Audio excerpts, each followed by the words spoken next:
자, 이번 비디오에서는 그 이상기체하고 그 다음에 실제기체 그리고 그것과 이제 부피의 상관관계에 대해서 좀 나름 자세하게 한번 얘기를 해보려고 합니다.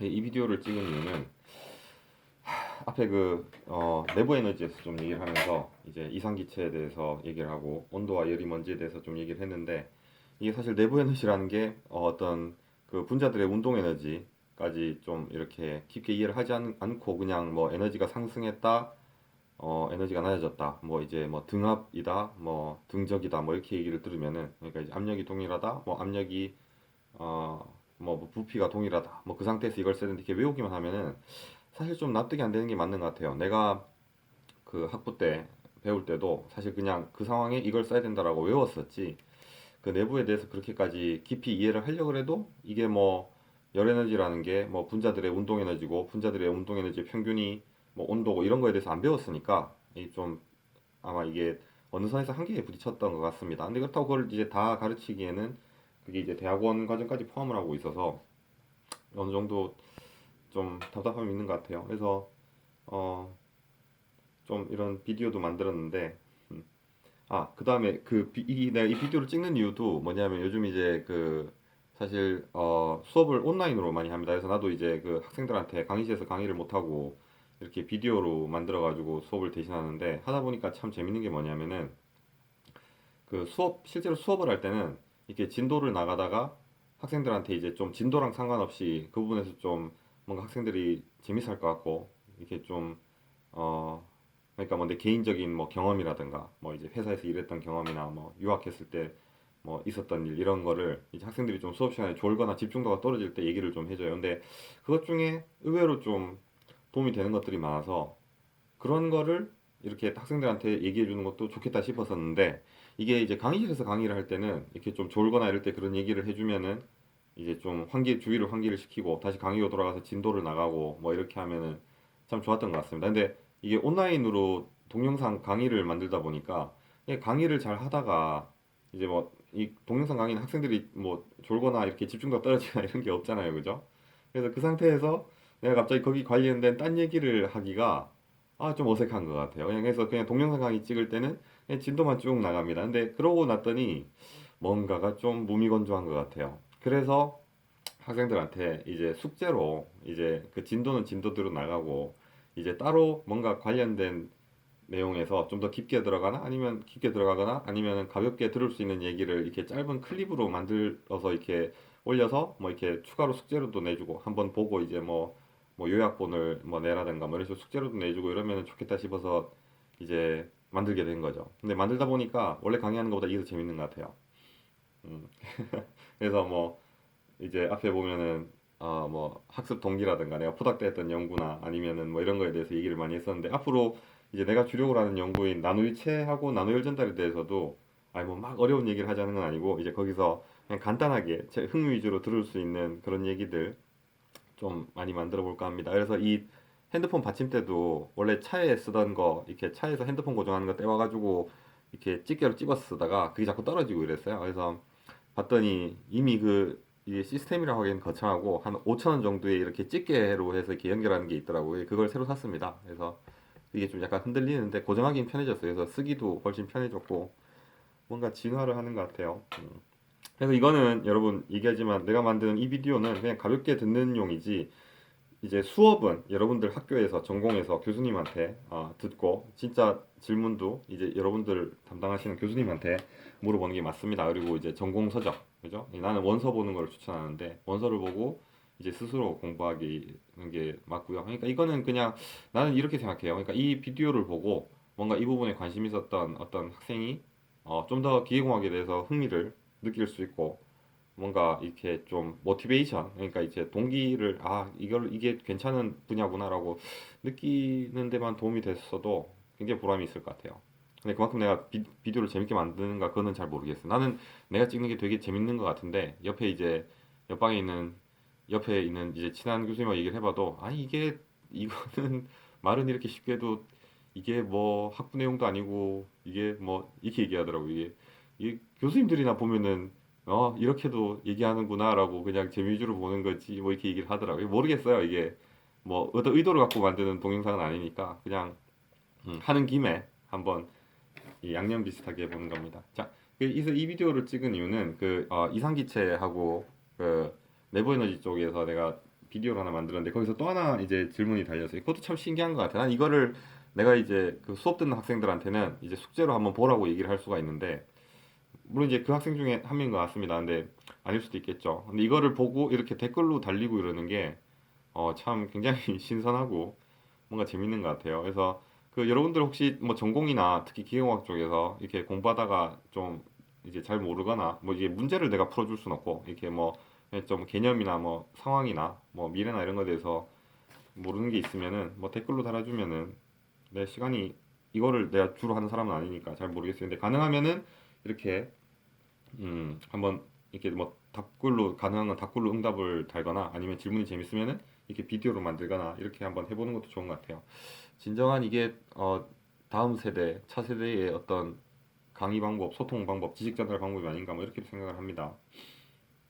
근데 이게 비디오 만들다가 말이야 나도 책 좀 찾아보고 이렇게 해야 되는데 그때는 좀 그런 것 같아. 이게 왠지 쫓기는 비디오로 찍으면 쫓기는 느낌이 들어서 뭔가 빨리 해야 될 것 같고 말도 막 빨라지고 좀 이래요 이게. 굉장히 아직 좀 어색해서 그런 것 같아. 응.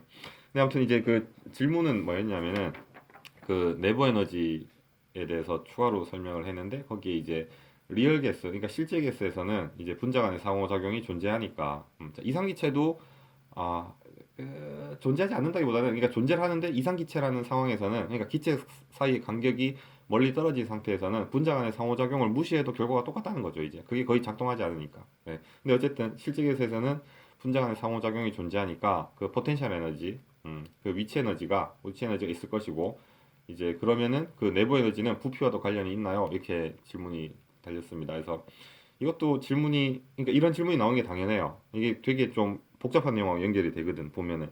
이거를 댓글에 내가 그냥 관련이 있습니다, 없습니다 이렇게 하면은 이게 무슨 의미가 있는지 잘 모르겠어요. 그래서 그냥 내가 아는 대로 이렇게 좀 동영상 비디오를 한번 만들어 보려고 합니다.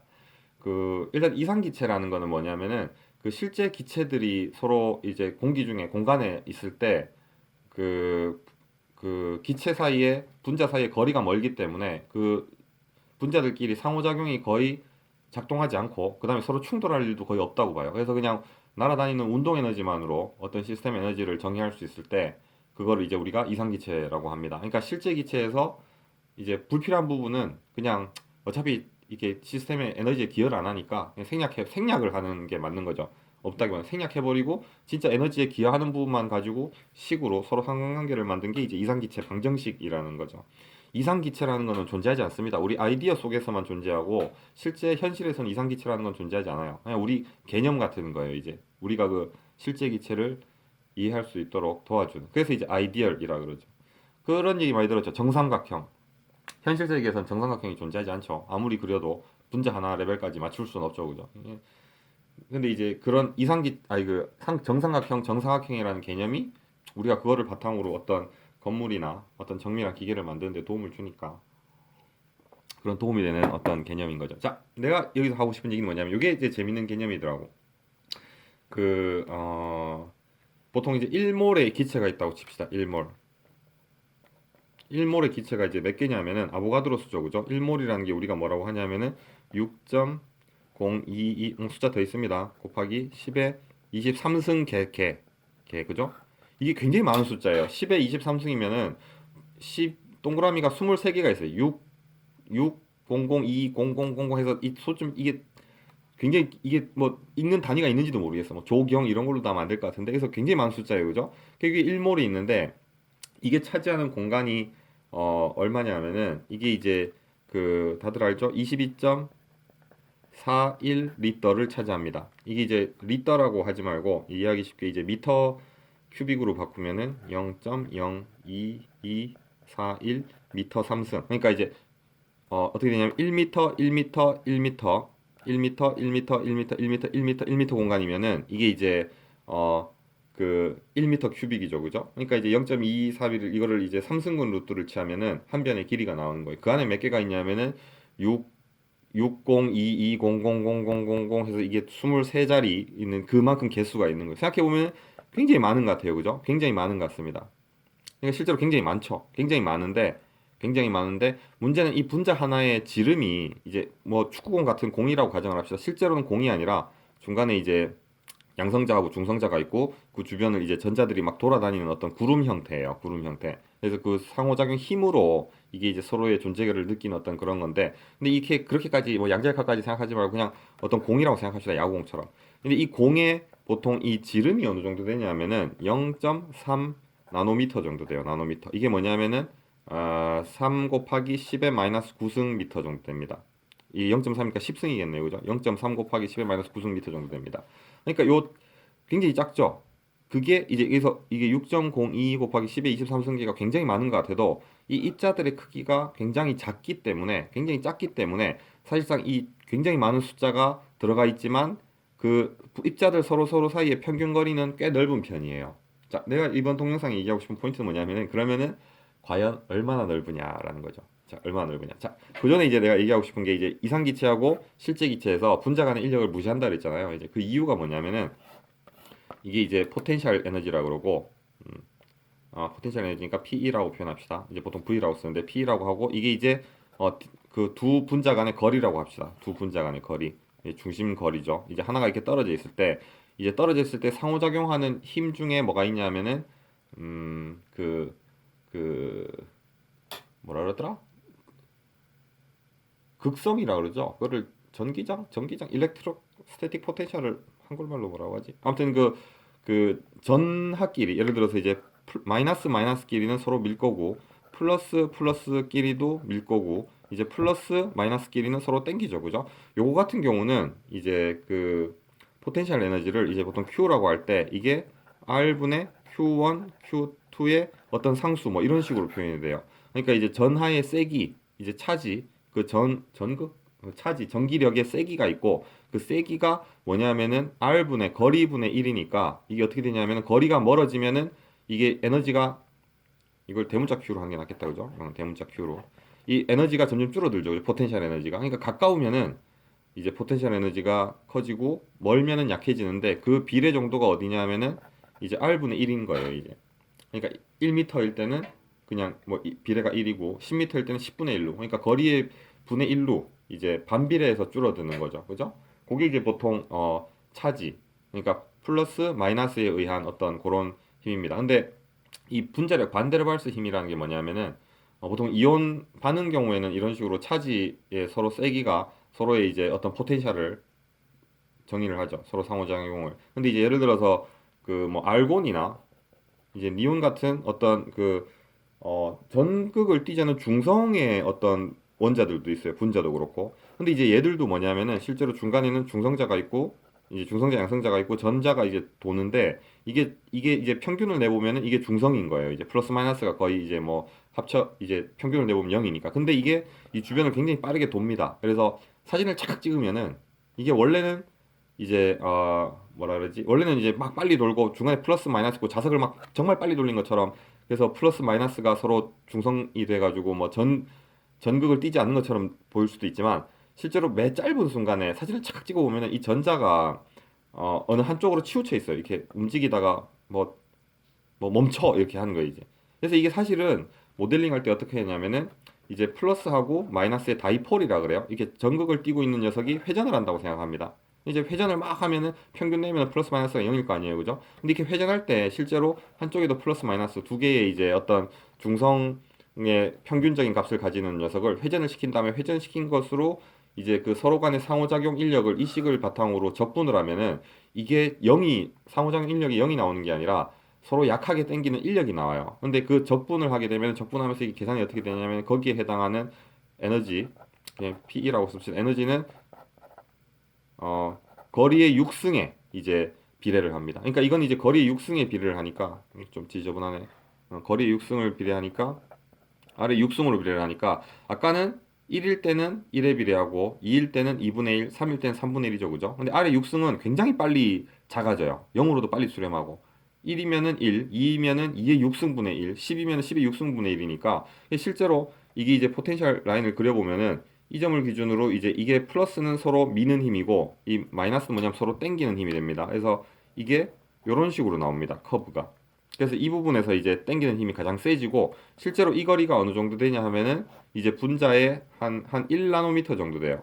이제 분자의 지름을 이제 우리가 시그마라고 하면 이게 보통 3 시그마 정도 됩니다. 그러니까 1나노미터 그러니까 이제 분자의 지름이 0.3나노미터 정도 되고 분자가 한 두 개, 세 개 정도 벗어나 버리면은 이미 서로 상호작용하는 인력은 거의 없다고 봐도 무방한 거예요. 거의 0입니다. 거의 서로 상호작용하고 하지 않는 거지 이제. 값이 정말 무시할 만해요. 자, 그러면은 이제 여기서 재밌는 게 뭐냐면은 이제 나중에 내가 자세히 얘기할 텐데 기체의 경우에는 분자가 이렇게 있고 나머지 하나의 기체가 있으면 떨어져 있겠죠. 그죠? 기체의 경우에는 이 거리가 보통 평균적으로 어느 정도 되냐면은 이제 이거를 이제 시그마라고 합시다. 이 지름을 보통 800에서 1200 시그마 정도 떨어져 있다 그래요. 가스 경우 이제 보통 상온이 아니고 이제 상온에서 가스인 경우도 그렇고 물의 경우에 좀 높은 편인데 1200 물의 경우에는 보통 한 분자 1200개 정도가 나열되는 거리 정도를 이제 수증기 100도씨 이제 일기압에서는 이제 한 1000개 정도 보통 1000개에서 800개에서 1000개 정도 떨어진 거리 정도 되는 거죠. 그러니까 이미 서로 분자 간의 상호작용을 할 그 뭐지? 거리가 아닌 거예요, 이제. 근데 액체하고 고체는 보면은 고체의 경우에는 거의 붙어 있습니다. 거의 붙어 있는 상태에서 서로 진동을 하는 경우고 액체의 경우도 이제 좀 이제 이 고정된 자리에서 진동을 하지 않지만 이게 자유롭게 이제 수영을 한다 그래요. 영어로 스임이라 그러는데 자유롭게 이렇게 돌아다니죠. 그죠? 액체의 경우에도. 이 밀도가 굉장히 높은 편이어서 사실 대부분 이 3 시그마 레인지 안에 있어서 분자 간 인력이 굉장히 중요하죠. 그래서 이상기체식은 이 분자 간 인력을 무시하는데 써버리면은 고체나 액체에서 이상기체를 쓰면은 당연히 기체식이니까 쓰면 안 되지만 쓰면은 이제 식이 값이 완전히 틀리는 거예요. 말도 안 되게 틀리게 나오는 거죠. 근데 가스의 경우에는 이렇게 수증기가 100도씨에서 끓으면은 상변이 되잖아요. 그죠?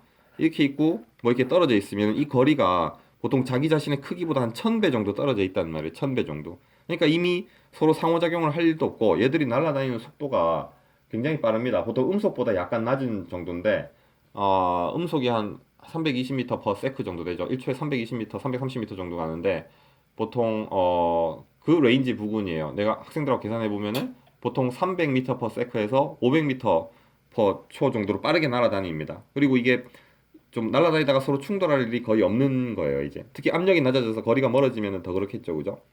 그래서 그 경우에는 어차피 굉장히 빨리 날아다니기 때문에 실제로 가까이 스쳐 지나간다 그러더라도 이 분자 간의 인력이 작용할 시간도 없는 거예요. 그냥 휙 지나가 버리니까. 그냥 그때는 그냥 이렇게 서로 상호작용에 작용하는 힘이 있다기보다는 그냥 얘는 일로 날아다니고 얘는 일로 날아다니고 얘는 일로 날아다니고 서로 이제 위치 에너지는 이미 이게 이제 3개 정도 되는 요 거리 안에 없으면은 이미 포텐셜을 작용은 안 하죠. 그죠? 그러니까 이제 분자가 이렇게 있을 때 다른 놈이 한 요 정도 거리밖에 위치 에너지가 작동을 안 하는 거 이미 많이 떨어져 있는 거죠. 이런 놈들이 막 시속 초속 초당 300m에서 500m로 막 날아다니니까 온도에 따라서 이제 다르죠, 그죠? 그러니까 이게 그냥 포텐셜 에너지를 고려할 필요가 없는 거예요. 그래서 그냥 여기서 그냥 이제 포텐셜 에너지 고려하지 말고 그냥 이제 얘들의 운동 에너지만 그러니까 온도 안에 평균 운동 에너지라고 그랬죠, 그죠? 위치 에너지 고려하지 말고 요 속도만 고려하자. 그게 이제 뭐냐면은 아이디얼 개스인 거고 이제 리얼 개스는 뭐냐면은 실제로는 이게 이제 포텐셜이 있죠, 그죠? 그래서 이제 포텐셜을 넣으면은 이제 좀 더 정확한 값이 나온다고 하는데 실제로 우리가 쓰는 보통 일반적인 가스 상태에서는 압력이 높거나 이제 좀 온도가 낮은 경우가 아니면은 어차피 이게 서로 상호작용을 하지 않기 때문에 아이디얼 가스가 실제 가스랑 거의 맞습니다. 근데 어 이제 그 점점 압축이 돼서 이제 액체나 고체 상태로 가까워져서 그럼 이제 언제 아이디얼 가스 말고 리얼 가스로 써야 되느냐 이제 답이 나오죠, 그죠? 이 밀도가 굉장히 높아지거나 압력이 높아져서 사실 이 서로 분자들이 서로 마주칠 기회가 많고 이 자기들보다 한 3배 정도 되는 공간에 그 이웃한 가스 분자가 들어올 일이 많아지면은 이제 아이디얼 가스를 쓰면 안 되고 리얼 가스로 이제 모델링을 해야 되는 거죠. 이제 반대로 말씀까지 포함시켜 가지고 자 그럼 이제 그래서 이제 그 질문이 맞아 이게 질문을 답한 건 아니고 리얼 가스에서는 인터몰리큘러 인터랙션이 존재하니까 이제 포텐셜 에너지가 있죠, 그죠? 자, 그래서 이제 부피와 관계가 있나요? 정답은 부피와 관계가 있습니다. 부피를 막 줄여주면은 이 분자들 간의 평균 거리가 줄어들겠죠, 그죠? 그게 줄어들다 보면은 어느 순간 이 둘이 만날 확률도 높아지고 점점 가까워지게 되면은 아까 얘기했듯이 이 포텐셜 에너지의 범위 안에 들어오게 됩니다. 그때는 이 운동 에너지가 그냥 날아다니는 탄성 에너지, 모멘텀이 보존되고 서로 충돌돼서 같은 에너지를 벗어나고 뭐 에너지는 보존이 되지만 이런 게 아니라 서로 상호 인력이 작용을 하죠, 그죠?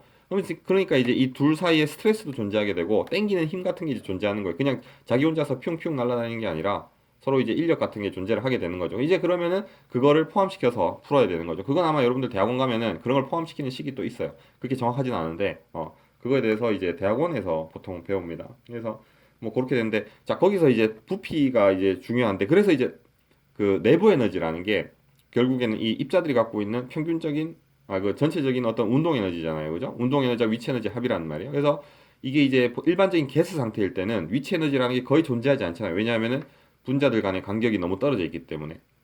그죠? 근데 이제 이 내부 에너지라는 게 점점 분자들의 위치가 가까워지게 되면은 그 평균 밀도에 따른 어떤 분자 간의 거리를 고려를 해야 되니까 이제 부피와 관련이 있는 거 맞죠?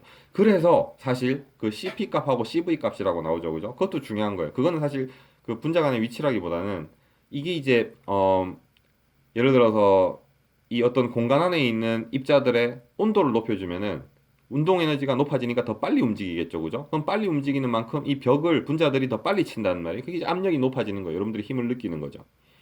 근데 이제 부피를 이제 그걸 이제 버티지 말고 온도를 높여줬을 때 가스 분자들이 벽을 치는 대로 벽이 뒤로 밀려난다는 말이에요. 그게 뭐냐면 일입니다. 최적 변화. 최적 변화가 일이라는 거는 내가 그 엔탈피 설명하면서 얘기했죠, 그죠? 그게 이제 일이 되는 거죠. 그럼 이제 이게 이제 부피가 정해진 경우하고 분자들이 벽이 칠 때 그만큼 벽이 뒤로 밀려나는 거하고는 내부적으로 분자들이 갖고 있는 운동 에너지의 증가량하고 이제 상관성이 있는 거예요. 그래서 벽이 움직이지 않을 때는 분자들이 벽에 부딪혀서 나오면서 이제 그 운동 에너지가 보존이 되겠죠, 그죠? 그렇지만 벽이 뒤로 밀리면은 벽이 뒤로 밀리는 만큼 이 분자들의 운동 에너지가 벽을 뒤로 미는데 쓰인단 말이죠, 그죠? 그게 이제 우리가 내부 에너지 증가하고 이를 같이 고려를 하는 거고 그게 이제 엔탈피가 되는 거죠.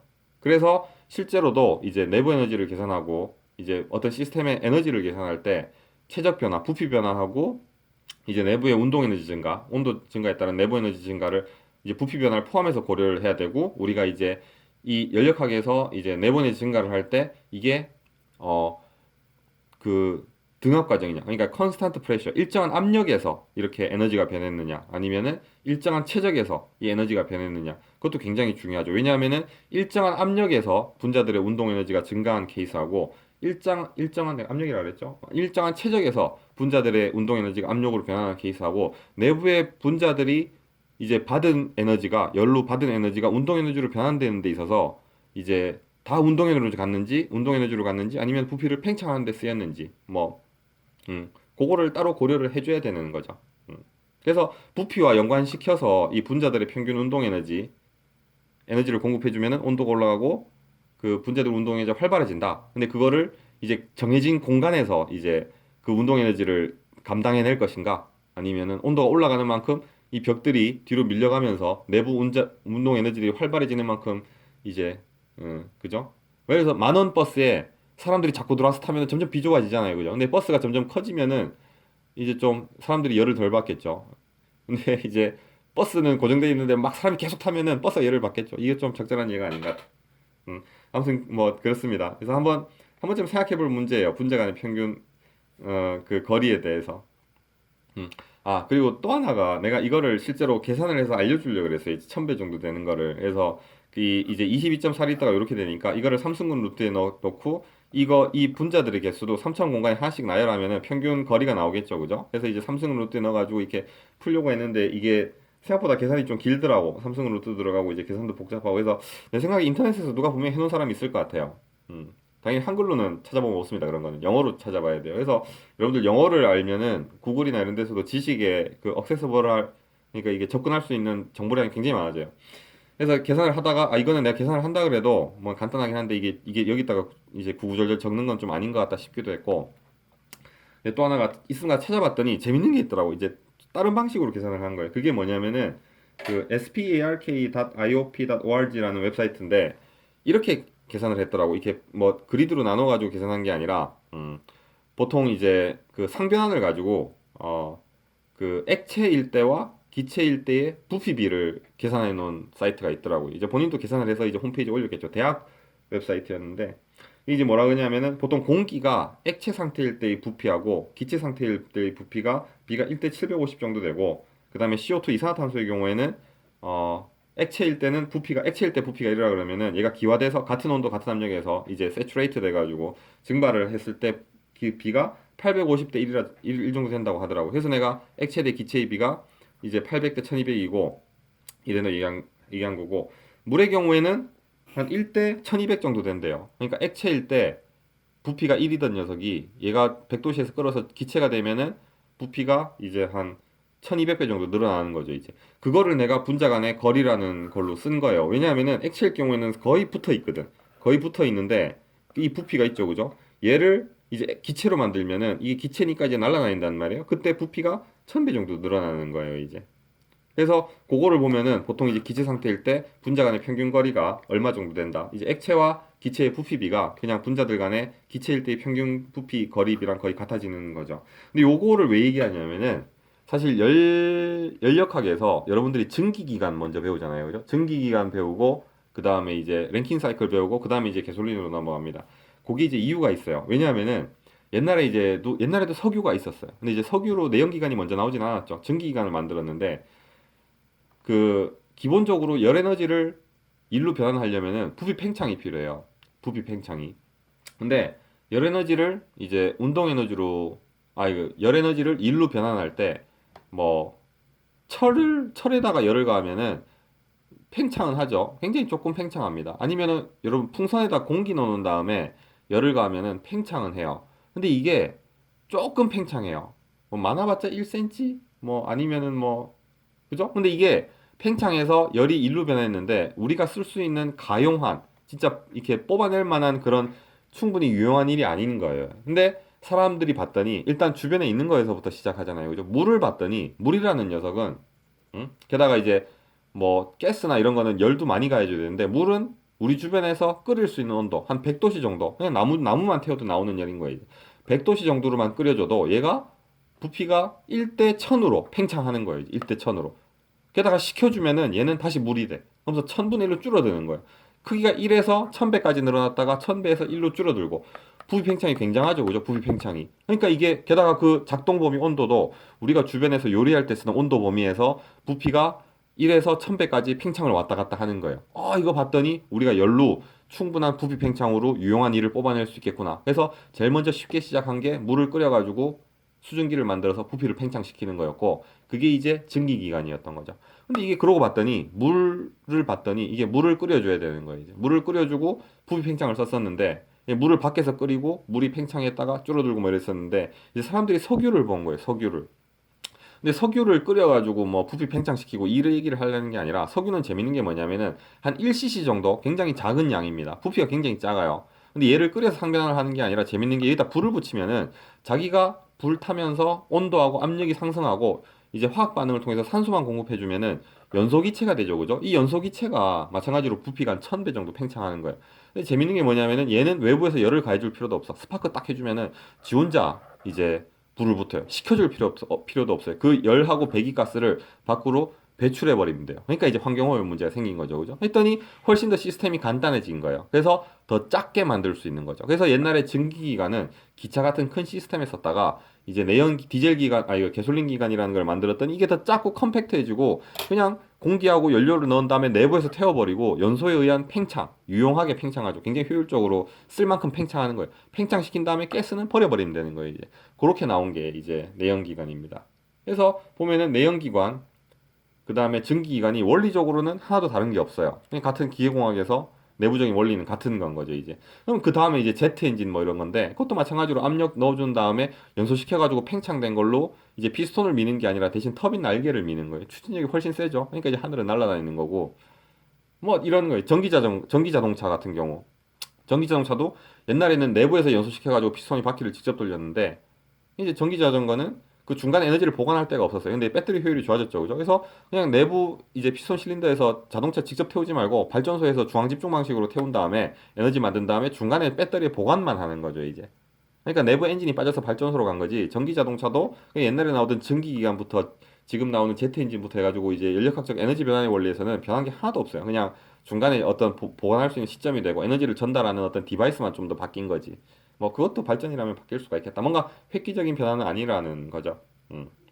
그래서 뭐 그런 부분이 재밌는 부분인 것 같습니다. 오늘도 이게 참 하면서 그러니까 질문은 리얼 가스에서 몰리큘러 인터랙션이 존재하니까 포텐셜 에너지가 있을 것이고 인터널 에너지는 부피와도 관련이 있나요? 뭐 이거에 대해서 얘기를 했더니 이 답이라면 답이고 뭐 아니라면 아닐 수도 있나 모르겠습니다. 정 이해가 안 되면은 혹시나 나중에 아니면 이거 그 본인 지도 교수님한테 물어봐도 되고 혹시 이제 우리 학교 학생이면은 나중에 한번 찾아오세요 연구실로. 그래서 그때 한번 다시 얘기해 보는 것도 좋을 것 같습니다. 그리고 비디오 재밌게 이게 재밌게 보진 않았을 것 같고 이렇게 흥미있게 봐줘서 댓글도 달아주고 이런 거는 참 고마운 것 같아.